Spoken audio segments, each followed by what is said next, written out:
여야 의원들이 정치, 사회 쟁점 토론하는 각설하고 새누리당 김진태 의원과 새정치민주연합 이현주 의원이 격주로 출연하는 저희 각설하고 코너 고정 패널이었는데 이 두 의원이 오늘 마지막 출연입니다. 두 분 초대했습니다. 어서 오십시오. 반갑습니다. 안녕하세요. 네. 자, 왜 이제 못 나오시는 건지 좀 설명을 시청자 여러분들께 해주시죠. 네, 제가 당의 원내대변인으로 임명이 돼서요. 아무래도 이렇게 이 시간대에 계속 바쁜 일들이 또 생기고 이렇게 해서 이게 또 폐를 많이 끼칠 것 같아서 제가 정말 좋은 시간이었고 아주 김진태 의원님하고도 가끔 이렇게 옥신각신 하기도 했지만 자주 네. 그래도 또 뭐 이렇게 좋은 그 계기가 됐던 것 같은데 정말 아쉽습니다. 예. 네. 두 분이 토론하는 모습을 좋아하던 분들이 사실 저는 많이 들었거든요. 그래요? 옥신각신. 축하드립니다. 아유, 이렇게 네, 대변인도 되고 맞습니다. 그래서 좋겠어요. 근데 본인은 잘 돼서 가는데 가는 바람에 저만 못하게 됐잖아요, 이제. 아니 또 다른 분하고 하시라고 이렇게 말씀드렸는데 예, 뭐 네. 하여간 그건 저희가 알아서 하고요. 네. 오늘 마지막으로 화끈한 토론이 될지 뭐 화기애애한 토론이 될지 모르겠습니다만 상황으로 봐서는 오늘 화기애애한 토론이 되긴 좀 어렵지 않겠나 싶습니다. 오늘 사실 이제 마지막 날이지 않습니까? 네. 5월 29일. 오늘이 공무원연금 개혁안을 처리해야 되는 날인데 지금 쟁점은 세월호 시행령, 세월호 특별법 시행령 정확하게 말씀드리자면 조사일과장 문제입니다. 조사일과장. 네. 자, 이거 좀 먼저 여당 입장부터 말씀해 주실까요? 말이 안 되죠. 예. 공무원 연금 개혁을 하겠다는데 세월호 특별법에 시행령 몇 줄을 고쳐달라. 예. 이걸 안 고쳐주면 공무원 연금법을 안 해주겠다. 이게 아주 전형적인 연계 작전인데요. 아니 어떻게 그렇게까지 전혀 관계가 없잖아요. 그거하고. 그리고 이게 법이라면 세월호 특별법이라 그러면 저희도 좀 이해를 해주겠습니다. 네. 근데 시행령 정부에서 하는 거잖아요. 예. 그걸 가지고 국회의 월권이죠. 그거는 정부의 재량 사항인데 네. 거기다가 그 고쳐달라는 부분이 조사 1과장 지금 무슨 검찰 일반직으로 돼 있는 거를 민간인으로 해달라. 그 한 사람의 신분이 공무원이냐 민간인이냐 이것 때문에 이렇게 지금 중요한 공무원 연금법 처리를 미루고 있다. 이건 글쎄 국민들이 어떻게 생각할까요? 예, 이 의원님. 네, 이 말씀만 들으면 좀 그럴듯하게 들리는데 사실은 이걸 처음부터 이제 설명을 드리면 저는 이제 제 원내 협상하는 걸 같이 봤으니까요. 네. 그때 5월 달에 이제 파기가 될 때, 그때는 새로운 지도부는 아니었어요. 저희 같은 경우에. 근데 파기가 될 때, 그럼 파기됐지만 공무원 연금 개혁 계속 해야 되니까 5월 달에 원포인트든 뭐든 국회를 열자라고 하면서 의사 일정에 대해서, 의사 안건에 대해서 합의를 3가지를 했었습니다. 양당 원내대표가요. 예. 첫 번째가 뭐냐면 그때 이제 소득세법 개정, 그러니까 이 연말 정산 문제가 걸려 있어서 소득세법 개정 했어야 됩니다. 그래서 그걸 날짜 안에 해야 되니까 그것도 처리를 하자. 그래서 법안 3개를 명시를 해서 법안 3개를 처리를 하자 이랬었고, 또 두 번째가 공무원 연금 개혁 파기된 부분에 대해서 다시 재협의를 해서 어쨌든 정리를 하자 이런 거였고, 세 번째가 뭐냐면 그 당시에 세월호 시행령 문제가 있었어요. 뭐냐면 세월호 특별법을 국회에서 여야 합의로 통과시켰는데 그 법의 내용과 취지에 좀 반하는, 그 침해하는 그 대통령령이 시행령이 입법 예고가 된 거예요. 그러면 사실 법이 상위에 있는 거 아닙니까? 그런데 시행령이 법의 취지를 반해서 이렇게 자꾸 이렇게 제정이 되면 안 되니까 이 문제에 대해서 우리가 국회에서 여야가 합의했는데 이 문제에 대해서 여야가 이 부분에 어떤 대책을 마련을 해야 된다. 그래서 이걸 대책을 마련하고 특별법 시행령 중에서 특별법의 취지에 반하는 부분에 대해서는 국회가 합의를 해서 바꾸는 걸 요구를 하자. 이제 이렇게 된 겁니다. 그래서 이 3개를 5월 달 국회에서 논의하자. 이렇게 합의를 했습니다. 여야 그 수석들끼리요. 예. 이제 그렇게 하고 이제 쭉 진행이 된 거죠. 그래서 소득세법 개정은 했고, 그죠? 그때 완포인트를 했었고, 공무원 연금 개혁은 쭉 이제 협상을 해왔고요. 그래서 엊그저께 이제 협의가 끝나지 않았습니까? 그리고 이제 남아있는 세 번째를 해결해야 되는 거예요. 남아있는 세 번째를 지금 해결하는 과정에 있는 거죠. 네. 그거에 대해서 이제 서로 협의를 하는 거고요. 그게요. 그래서 생뚱맞게 갑자기 연금 개혁만 얘기를 하다가 갑자기 이를 걸고 넘어지는 이런 게 아니다. 이거 분명히 말씀을 그거는 드리겠습니다. 글쎄 생뚱 네. 맞은지 아닌지는 이제 보는 사람에 아니, 따라 이거는 이제 다른 협상이 거고요. 그렇게 됐다니까. 그래서 발표도 됐어요. 자, 이 수석 공무원 간에. 네. 연금과 이제 하여튼 좀 연계를 하기는 하잖아요. 그죠? 공무원 연금이면 연금이 아니, 세 개를 찬성하는지 하기로 반대인지. 했다니까. 그러니까 사실은 조금 더 근데 하여튼 다른 약속 사항까지 같이 하자 사실 좀 이거잖아요. 아쉬운 거는 뭐냐면 네, 제가 좀 조금만 얘기를 할게요. 그래서 이게 세월호 시행령하고만 이 공무원 연금을 연계했던 게 아니고 네. 지금 당장 문제가 되는 거 국민연금 50%까지 주자 이거와 또 연계가 돼 있었잖아요. 예. 그래서 그게 참 큰 논란에 쌓였잖아요. 그래서 뭐 합의를 우리 지도부에 해놨기 때문에 예. 우리도 큰 틀에서는 뭐 지금 좀 따라갈 수밖에 없는 이런 상황이 됐는데 중간에 또 며칠 전에는 보건복지부 장관 또 해임하는 거와 또 그거를 해주면은 공무원 연금 이걸 통과시키겠다고 그랬어요. 그러다가 또 복지부 장관 그거는 뭐 그냥 뭐 유감 표명하는 정도로 이렇게 또 타결이 되니까 이제는 세월호 시행령을 가지고 나오니까 갑자기 나온 게 아니고 계속 얘기 중에 그러니까 좀 했었는데 하여튼 그 이제 정도의 연계 좀 그리고 그만했으면 이제 좋겠어요, 장관 그러면. 얘기는요. 그것도 이거 설명을 들으셔야 돼요. 그러니까 장관은 갑자기 생뚱맞게 장관 해임해라 이게 아니고요. 자 보세요. 이게 왜 파기가 됐냐. 여야가 다 합의해가지고 카메라 앞에서 다 사인도 하고 하지 않았습니까? 그런데 갑자기 청와대에서 가이드라인 내려오면서 장관이 사실은 보건복지부 장관이면 공적 연금의 어떤 강화를 위해서 얘기를 해야 되는데 너무 오버를 한 나머지 그 연금에 대해서 불신을 갖다 조장하는 발언들을 마구 하신 거예요. 뭐 세대 간의 도적질이다 이런 얘기까지 하시면서 무슨 장관으로서의 기본 자질이 안 돼 있는 거고 더더군다나 그걸 떠나서 그분 때문에 파기가 된 거예요, 결정적으로는. 그러면 이런 거예요.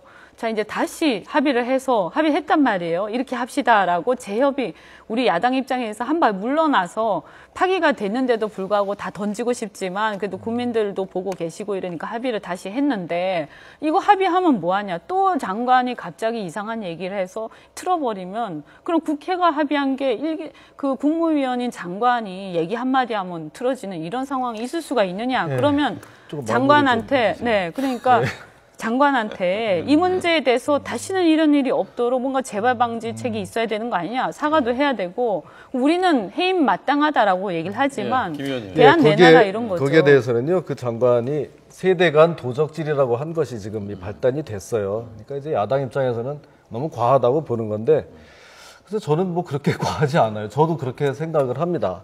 지금 먼저 갔다가 막 이렇게 쓰고 나중에 10년, 20년 뒤에 더 많이 지급하면 된다. 이러니까 우리 나중 세대들의 부담을 지으면서 미리 갔다가 이 도둑질과 비슷하다. 이렇게 된 거거든요.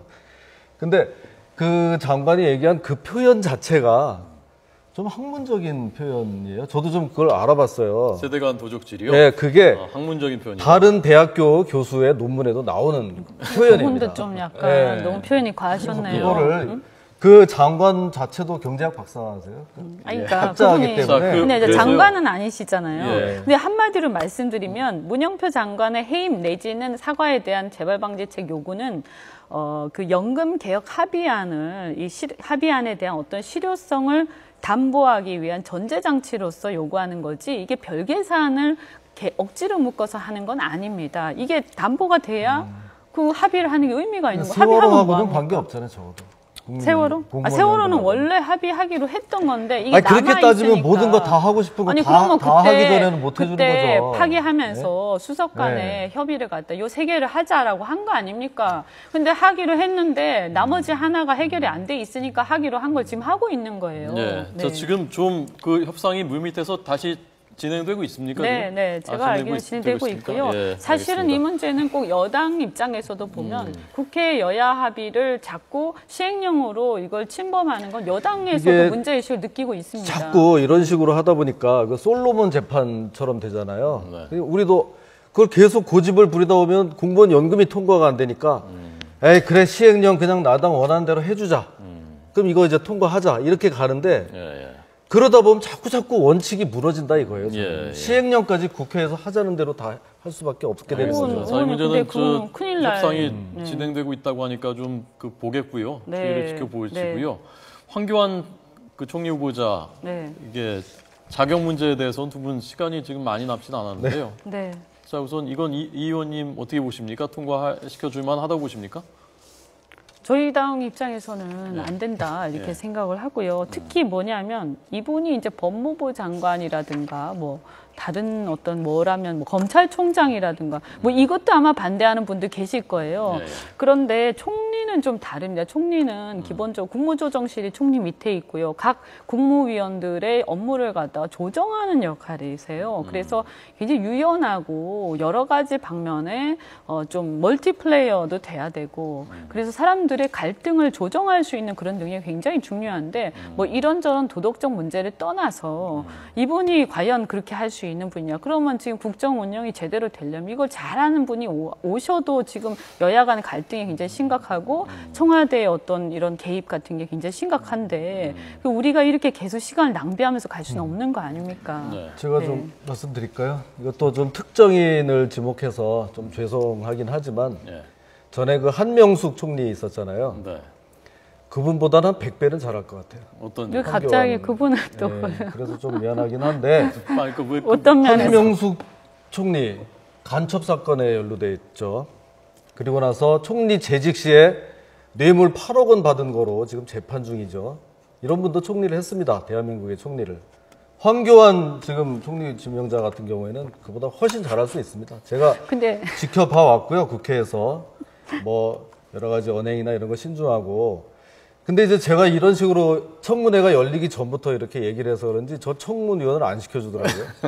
이제 시켜주면 또 가서 뭐 편들기 한다 이제 야당에서 자꾸 이제 싸움이 될 것 같아서 그러는 모양인데 저도 뭐 개인적으로는 아니 내가 뭘 또 가서 그렇게 또 편들고 하다가 또 뭐 욕먹고 그럴 이유가 없다 생각해서 개인적으로는 뭐 안 하면 잘 됐다 생각을 했는데 네. 막상 끝까지 전화가 안 오니까 좀 서운하긴 하더라고요. 예, 그 청문위원 명단 오늘 확정되는지 잠깐 볼까요? 청문위원들 여당, 야당. 야당은 다 초선 의원들이더라고요.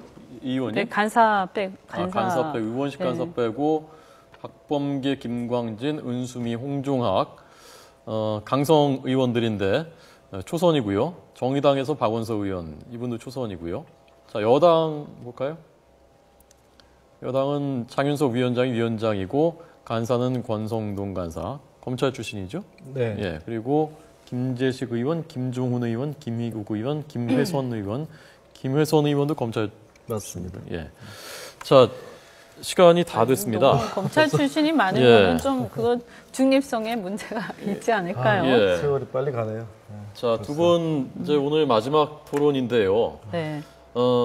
두 분이 뭐 많이 싸우시기도 했지만은 그래도 또 파트너십이라는 게 있지 않습니까? 요즘 사자성어가 유행이던데 뭐 처음 들어본 사자성어가 아주 많더라고요. 네. 두 분이 서로 상대에 대해서 사자성어로 표현을 한번 해주시면 어떨까 하고 저희가 부탁을 드렸었는데 준비하셨습니까? 레이디 퍼스트. 네? 이게 뭐 제가 사자성어는 잘 몰라서 이제 제가 좀 찾아봤어요. 네. 그래서 뭐 이렇게 저는 이제 이 쾌도남마? 쾌도남마. 네.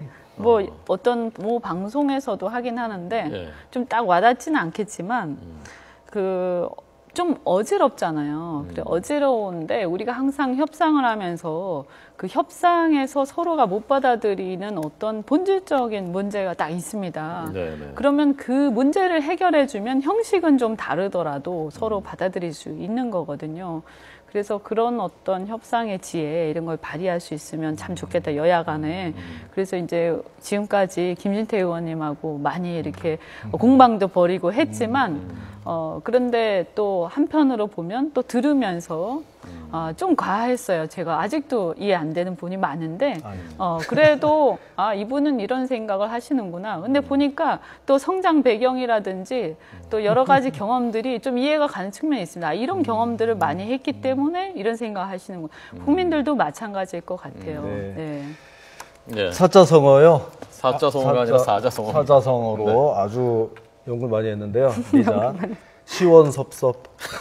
사자성어 시원. 아, 그거는 이제 사자성어가 시원이 큽니까? 섭섭이 큽니까? 그건 사자성어가 아니니까 예. 순망치한이라고 저는 하겠습니다. 아, 순망치한.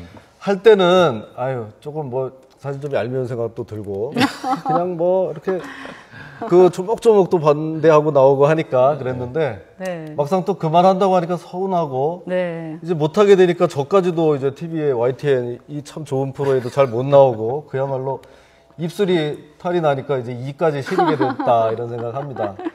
그리고 이현주 의원이 기본적으로 좀 합리적이잖아요. 네. 그래서 제가 오랜 기간 동안 이렇게 참 같이 하면서 후배지만 저도 많이 배운 것 같습니다. 네, 사실은 후배예요. 네. 어디 네, 후배시죠? 법조 후배죠. 뭐. 아, 대학, 예, 뭐 예. 법조, 네, 당연히. 알겠습니다. 두 분이 방송에선 치열하게 토론하지만 또 밖에 나가시면은 서로 대화가 되는 부분이 많고 그런 아, 것을 맞습니다. 이제 제가 많이 봤습니다. 그래서 이런 정신, 순망치한과 이 쾌도난마의 때로는 쾌도난마의 정신으로 이제 국회에 돌아가셔서 이런 파트너십을 가지고 상생해 주시기를 부탁을 드리겠습니다. 그동안 감사했고요. 저희 뉴스 항상 좋은 뉴스로 클로징 하는데 오늘은 두 분이 이렇게 서로 대화하시는 것 자체가 좋은 뉴스여서 이걸로 오늘 저희 순서 마치겠습니다. 아, 예. 오늘 두 분 감사하고요. 그동안 감사했습니다. 고맙습니다. 네, 수고하셨습니다.